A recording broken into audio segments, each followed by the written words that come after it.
Bugünkü mövzumuz suala aiddir. Sualın gücü nədir? Sual nədir? Sual ərəb mənşəli sözdür. Soruşma, hər hansı tələb etmə mənasını verən kökdən gəlibdir. Azərbaycan dilində də hər hansı məlumatı almaq üçün istifadə olunan bir müraciət formasıdır. Sual verərkən məqsədimiz nə olmalıdır? Məqsədli şəkildə nə öyrənmək istəyirsən? Yəni şuurlu şəkildə. Sən məlumat almaq istəyirsən, qarşındakı insanın düşüncəsini dərinləşdirmək istəyirsən, incitmək istəyirsən, onu problemi həll etmək istəyirsən, yəni ki, sən məqsədinə uyğun sual qoymalısan, şuurlu şəkildə. Sual iki cür var. Tutaq ki, mən elementar bir toksik suallar olur, bizi narahat edən suallar olur.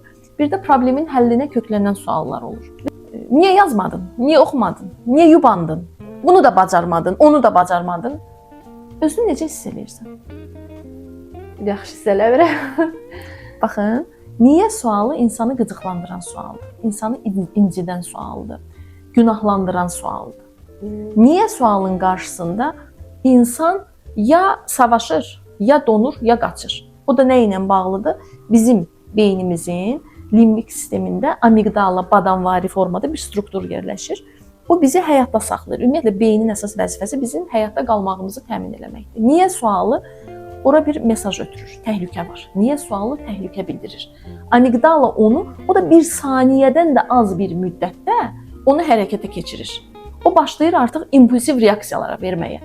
Ondan sonra həmin insan sakitləşəndən sonra bir aqressiv, niyə sualın qarşısına aqressiv reaksiya verir? Sakitləşəndən sonra deyirsən, mən nədən ki sənə belə reaksiya verdim? Deyir, bilmirəm. O ani qəsdlə, şuurlu şəkildə elə reaksiya vermir. Amigdala qıcıqlanır, kortizol səviyyəsi, stres hormonu artır, aqressivləşir, impulsiv reaksiya verir. Sualı dəyişməklə də biz həmin impulsiv reaksiyalardan qaça bilərik. Misal üçün, bayaqları soruşdum, niyə yazmadın, niyə oxumadın? Baxın, mən burada birbaşa müraciət formam nə idi? Şəxsiyyət. Günelin şəxsiyyətini hədəf aldım. Niyə yazmadın? Bilərəkdən yubanmışam kimi bir algı formalaşır sizdə, bəli. Onun qarşılığında da siz başlayırsınız orada ya müdafiə olunmağa, ya da aqressiv şəkildə səbəb izah eləməyə və yaxud da ümumiyyətlə cavab vermirsiniz. Sualı necə qoysam? Günel, nə oldu oxumadın? Baxın, burada mən şəxsiyyət ilə davranışı ayırdım. Günel, sənin qəsdən etmədiyini bilirəm. Səbəbinə maraqlanıram. Nə oldu oxumadın? Siz avtomatik orada aqressiya olmayacaq, donma olmayacaq, qaçma olmayacaq, müdafiə olmayacaq. Birbaşa mənə səbəb deyəsiniz. Çünki özümü rahat zonda hiss edirəm. Rahat olasınız, çünki amigdala ilə mənim işim yoxdur.